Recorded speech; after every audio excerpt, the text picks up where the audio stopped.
Now then everyone, welcome to another episode of Highlander, the show where we talk about every single legendary card in Hearthstone. I'm joined as always by my good friend and co-host Jamie. How are you doing, Jamie? Good, thanks, James. Hi everybody. I'm James, telling you to sit back and relax as we talk about some more cards. So, this is our episode on Blackrock Mountain, Hearthstone's second ever adventure. We're looking at a set that's about 5 or 6 years old now. What do you think of when you sort of look back on Blackrock then, Jamie? You know, what's the first thing that sort of pops into your head? I was on my hiatus at this point in the game cycle, so I wasn't playing when Blackrock came out. So most of my experience with the set was when I came back into the game after. Should we just say there's a pretty wide power level variety in this set? Yeah, I agree. Compare something like Flame Waker to Axe Flinger, and you get the kind of... Hey, Axe Flinger is a Dane meme staple. I won't hear any talk against it, all right? I like Axe Flinger because, as you say, it's a S-tier meme, but it's not the Lord of the Tavern Brawl itself, is it? Yeah, there's a lot of like individual cards here, and the legendaries maybe aren't the most impactful, but there are at least a few that have served a purpose or two. So I suppose we will get right into them right now. Starting with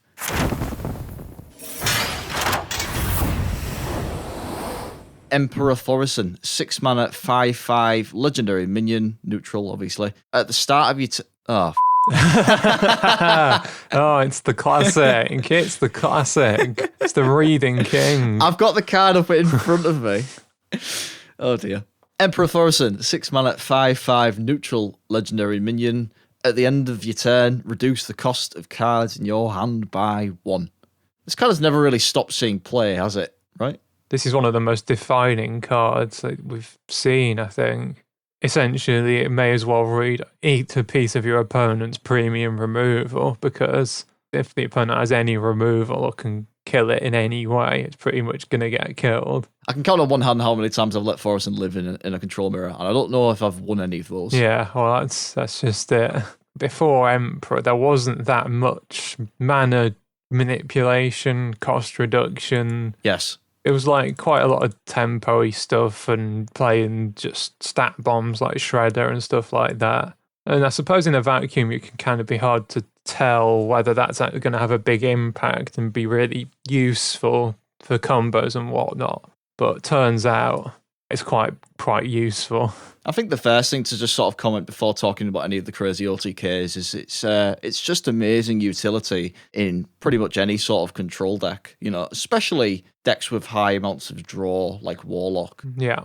Even back in the day with your hand locks, you'd frequently play Thaurissan. Maybe you'd swap it out for a Sylvanas occasionally, but very frequently running Thaurissan in those sort of decks. Do you like Emperor, mate? I love him. He's one of my favourite cards in the whole game, easily. Do you like Emperor? Of course. I mean, like, you know me, I love a combo deck, and Emperor's the combo deck player's like best friend, really. Yeah. Worgen, OTK, Malygos decks. Freeze Mage. Yeah, absolutely. Patron Warrior as well. We said the same thing about Lotheb, where it doesn't feel like a card that was designed in this time period. Yeah. It's sort of indicative of what Hearthstone will become. Stats become less and less important. The current board state becomes less important. What matters is the amount of stuff that you can really do in one turn. An example we might see right now is like how crazy Token Druid or, you know, Odd Rogue in Wilds openings can be. Maybe at some point, like the decks that want to run Thaurissan maybe don't need him in the matchups. Or maybe the game gets so fast that you just can't afford to play Thaurissan at all. But I don't really see that happening. Yeah, I suppose the counterpoint to that would be that decks that already run Thaurissan are already kind of decks that don't have particularly good mana cheat anyway. Yes. Like if a deck that already has flexible cost reduction can get away without running Thaurissan, it's going to not run Thaurissan. It's sort of comparable to like Leroy, right? In the sense that Secret Mage doesn't ever run Leroy because it doesn't need to. It's like, it's got Fireballs, it's got Cloud Princes and that sort of thing because it's got this better tool. But for every single other aggro deck, it's obviously going to run Leroy because it's just so good. Yeah. Thaurissan is kind of a similar thing where it's like, it's that but for combo decks. You know, like you're never going to get Malagos Druid running it now because it has no need to with Aviana Kun and that sort of thing. But like for every other combo deck, it's just there. You know, you have to run it. Absolutely. Just a couple of things on the Gamepedia. Aggro decks will receive less benefit from his ability because they generally have fewer cards in hand. Fantastic. Thanks for that.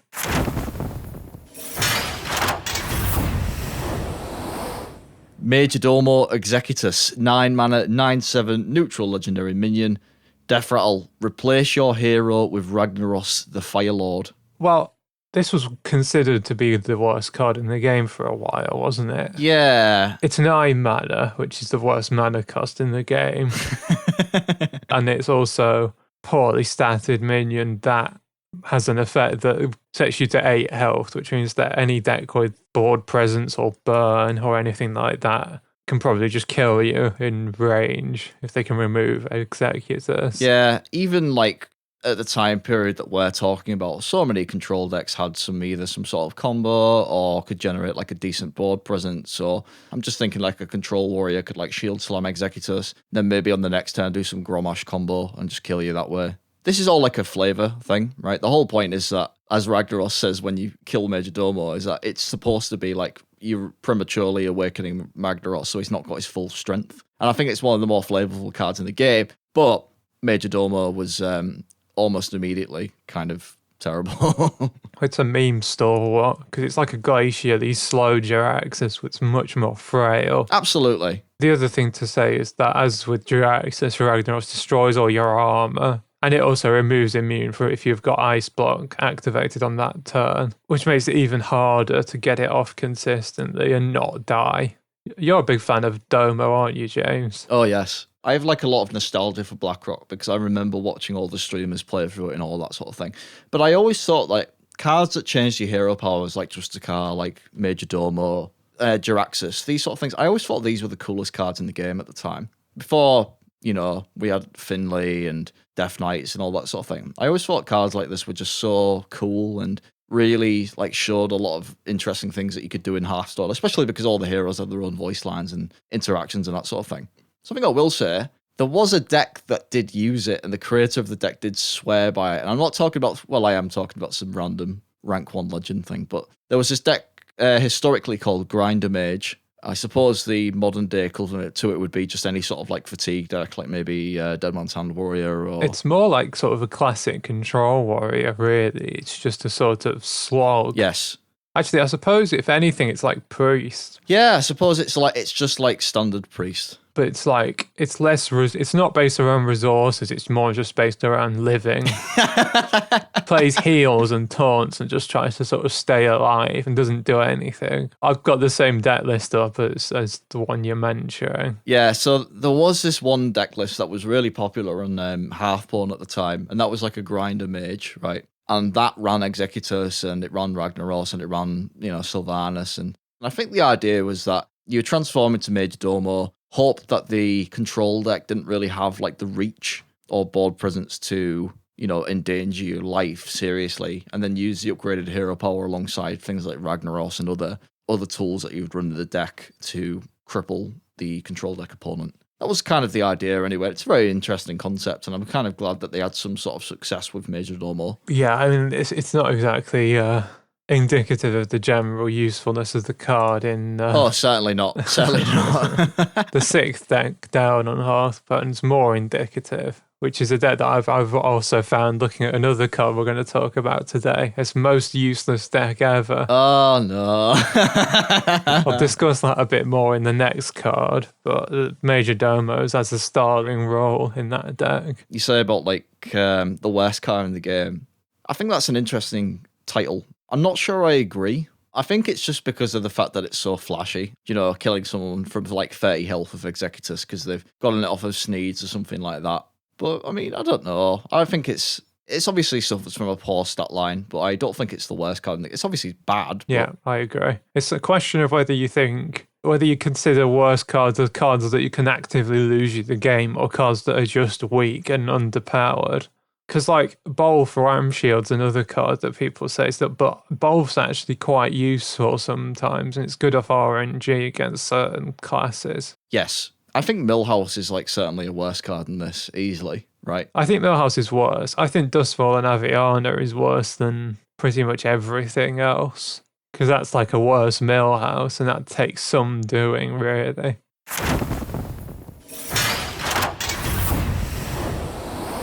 Our next card is Rend Blackhand. 7 mana, 8/4, neutral legendary minion. Battle Cry. If you're holding a dragon, destroy a legendary minion.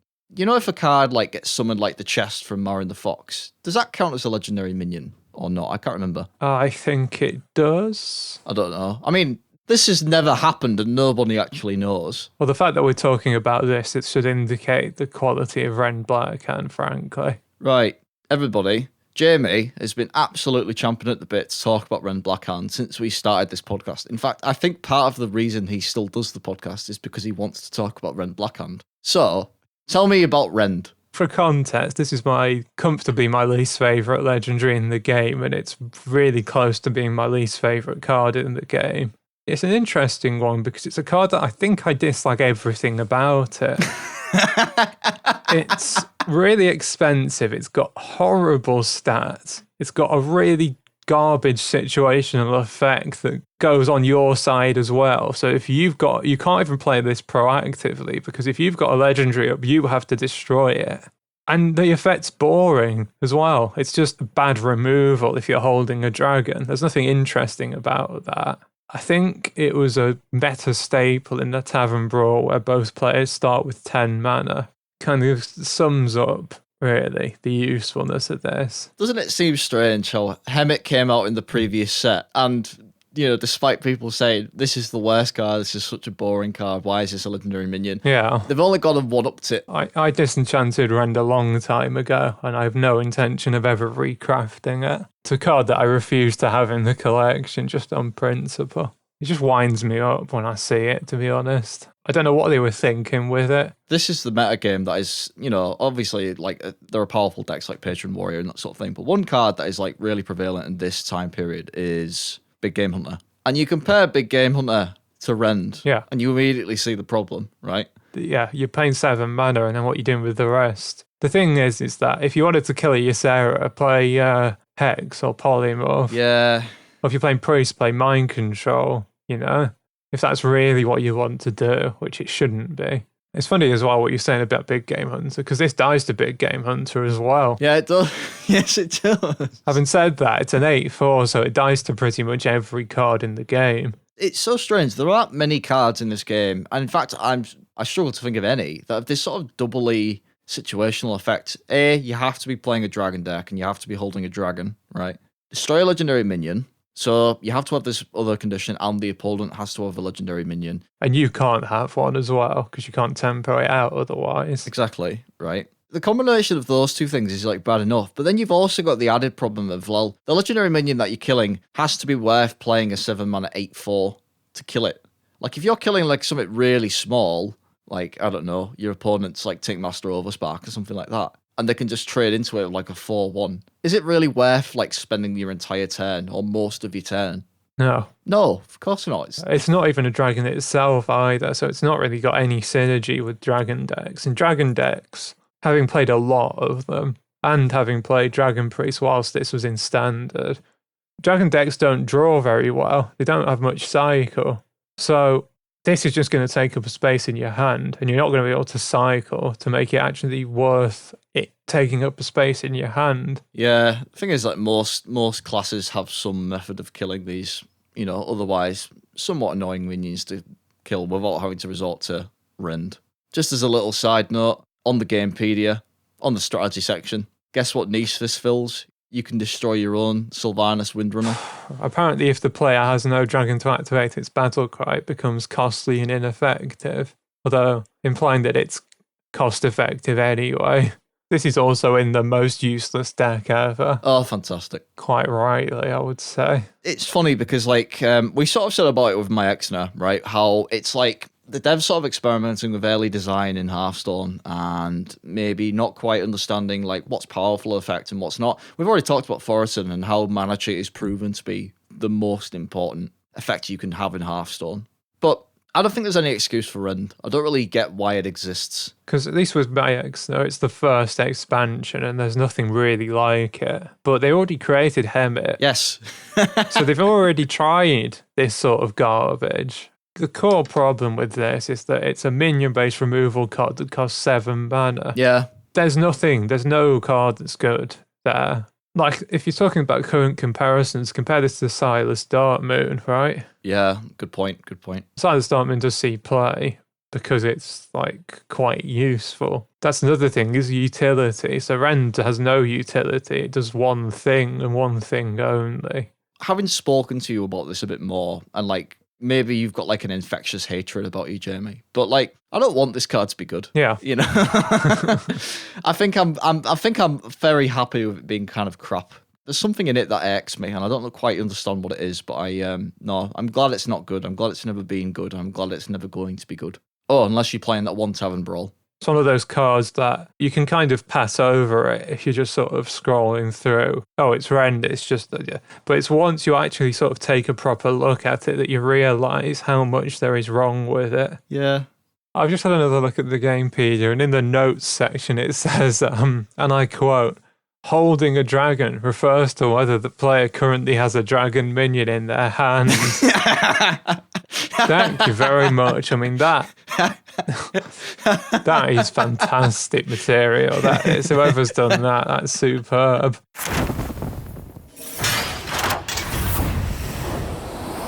Let's talk about Chromaggus. 8 mana, 6/8, neutral, legendary minion. It's also a dragon. And whenever you draw a card, put another copy into your hand. All right, so I quite like this card. What do you think about Chromaggus, Jamie? I really like Chromaggus. This is a card that I used to just chuck it, like Kel'Thuzad, I used to chuck this in decks for no real reason, but because I like it. I did exactly the same. I don't know why I like Chromaggus, really. Part of it is that I played against it once or twice, and it was always like really annoying because it gave the opponent loads of extra stuff, and I was just like, oh, that's really cool. It gives you loads of extra resources, and it's like hard to kill and stuff, and I just kind of, I just quite enjoy it, really.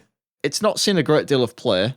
No, it hasn't. Despite existing in what could be the optimum time to play Chromaggus, in that, big game hunters running around, so all of your other stronger 8-drops going to get killed by it, but you can play Chromaggus, and it's not especially easy to remove in that way. Slower format as well, and still barely saw any play, so it's obviously not brilliant. I mean, it's the same thing with Trogzor, right? Yeah. It relies on, your opponent doing something, or in this case, like, you have to wait until next turn for it to have any sort of impact, and even then, like, it's pretty situational. It's just a fairly slow value generator, but it's a really, really cool value generator because getting extra copies of stuff is really neat. Like, yeah. This was a good card off of RNG effect, from what I can remember. Yeah, you're always happy to see this off of Sneeds, right? It's nice in Arena as well. Yeah, definitely. We have to talk about the elephant in the room with this card, and that is that it's been obviously kind of power crept with. Oh, massively. I mean, it wasn't especially powerful at the time, but I mean, we've even got like Keymaster Alabaster now, which is a 7 mana 6/8, and then it's whenever your opponent draws a card, you get a copy, and it costs 1. Which is also rubbish. Yeah. Chromaggus has the advantage of being having a dragon tag for holding a dragon synergy. Actually, James, can you explain what holding a dragon means? I don't know. I'll have to check. Yeah, nice one. I can see what they were going for. Yeah. At this time period, people are dropping like, your Sarah on turn 9 and using that to generate like late game value in like control decks, and people are running Jiraxis in handlock and that sort of thing. So you can see like what the thinking was behind Chromaggus. I just think it's like, it's just a shame it's whenever you draw a card and it's not something else. It's, it's the fact that it's so slow. I think it could be quite easily changed to be something decent, but yeah, it's just its speed being a bit too slow, even for the time. That's kind of a shame. But, I know what we just said about Rend and all that sort of thing, but I mean, it is still somewhat early in the game's development, right? There haven't been too many like value generators at this point, so fair enough. Yeah, this is a much more interesting card than Rend. Certainly. There's not that much like this nowadays. Obviously, Alabaster's the most similar, but that's to do with the opponent stuff. Yeah. I wish it was more playable, but there's much better cards than it that don't see play. Like, Gahoon, the Blood Guardian Priest, which I still think that's a nutty card, and it's going to see play in once the rotation goes through. Okay, everyone hold him to that But yeah, you make a good point. There are many better cards. It's like, well, like you say, Alabaster. I don't even know what you'd have to do to make this card good because of the fact that Rogue's got cards like Thistletea and... Oh my god, Thistletea. I've not seen that card in years. Well, that's exactly my point. Problem with it is that it costs 8 mana and it doesn't... It's just a slow value generator on 8 mana, and like you're better off playing a Twin Tyrant or a Ragnaros or whatever even. Oh yeah, I mean it's just the slogan of this podcast, isn't it? It doesn't do anything. Well, it doesn't do anything, but I still like it. Oh. It's no sort of... in the same way as like there's a lot of cards that we've spoken about that don't do anything, but I still like them. Yeah. It's funny really because Rend actually does do something, but it's just the thing. But we don't like him. Yeah. When I was building Big Rogue for the first time, when I started playing the game a bit more, well, I say a bit more seriously, here I am talking about building Big Rogue. But when I was building Big Rogue for the first time, you'll remember this, but I filled it with all sorts of rubbish. So I didn't have like Sneeds or the Lich King. I don't even know if I had Ragnaros, and I was sort of crafting them as I acquired the dust. But I did have Blackrock, so I, as an 8 mana minion, that's got a somewhat decent effect. I put Chromaggus in. It wasn't very good, you know, but I did put it in. Do you know, I think that's what comes down to why we like Chromaggus. It's just fun. Yes. It's a card that, if it's in play, it just makes things entertaining. Yeah. That's all you want at the end of the day.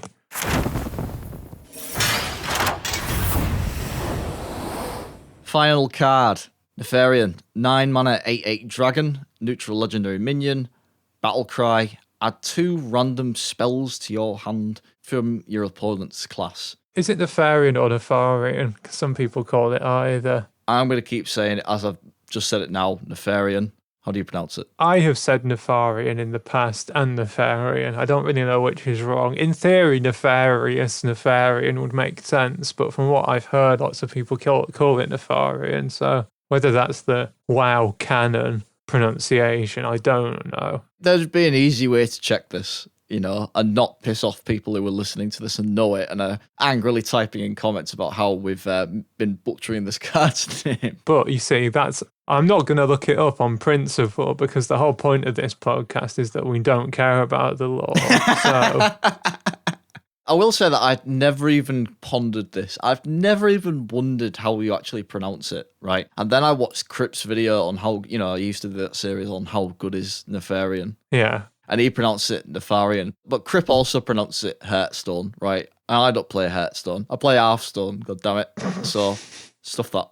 First and foremost, it's got the possibly the strongest card for voice lines because it has different voice lines for whatever class you play against, which is Yes. still, I don't think any other card does that, which is fantastic. Yes, exactly. Nefarian is unique in that respect, in that it's the only card in the game which has a completely separate voice line for each class. And each voice line is fantastic. Yeah. Like, they're all brilliant, you know?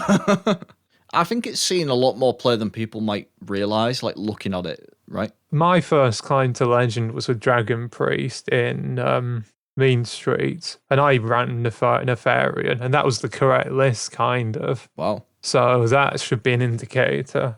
Part of it was because I think I didn't have Chillmore, but there were lots of lists that just ran it anyway, because it was like a big dragon to just sit in your hand. So most lists ran Ysera, and I think most lists ran one other one, and that was usually Nefarian, and I ran it, and it was actually really good on the climb. So Yeah. for that, I've always liked the card. Is it good? I mean, that It depends on, like, the time period that you're talking about, right? Because it's the time for this card is gone.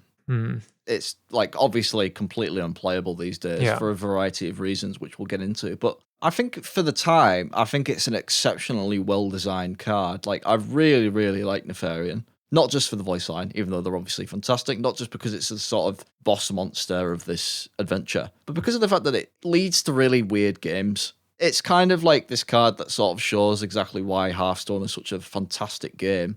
You know, not only has it got the unique voice lines, which you can't have in something like Magic. Yeah. It has random generation, which you can't have in like a physical card game. And it's actually seen competitive play because at the time it was released, like you said, Dragon Priest running it. You also had Warrior would run it, like other Control Priest decks, Control Paladin maybe as well. They would all use it because a lot of them at this point in time, like you say, would use Ysera as like this value bomb. It's an interesting comparison between Ysera and Nefarian because Nefarian's got like the slightly more offensively orientated stats, gives you the immediate value. At the downside of Ysera generates value in the long run, and it's slightly harder to kill. Yeah, that's kind of the era of playable 9-drops, to be honest. That and Ysera, you know, may give you rubbish, but, you know, it's decent body. It's just like guarantees to give you cards.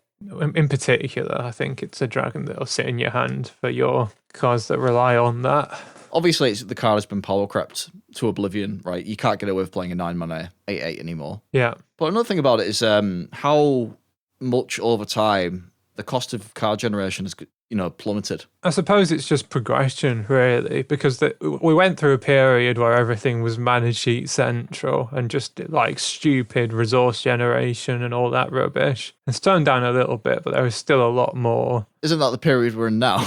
You know what I'm talking about. I'm talking about kobolds and frozen death knights and, you know. Yeah, of course. Call to Arms being a card that someone thought was a good idea to print, right? And yes, you're getting kind of... You sent me a sort of summary of one of the devs' like AMAs the other day. And one of the comments in that is that they're looking to tone down the impact like individual cards can have on like card generation. Yeah. So they don't want to make like more well-kick masters. Yeah, like Angler, the Murloc thing. And oh, God, I hate that thing.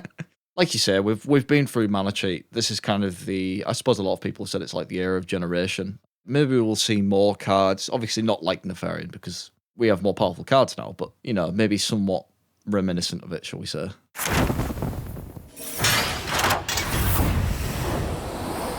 That just about wraps up our discussion of Blackrock Mountain. You know, I quite like it. Jamie's a little bit more lukewarm on it. But overall, some interesting legendary cards here. I suppose our next episode is going to focus on the Grand Tournament. And does it have to? And we're looking forward to it, aren't we? Oh, yeah, we are. Everyone's looking forward to that one. But anyway, I think we'll wrap it up there. I look forward to seeing everybody in the next episode. So that's goodbye from me. It's goodbye from me. Thanks for listening, everyone.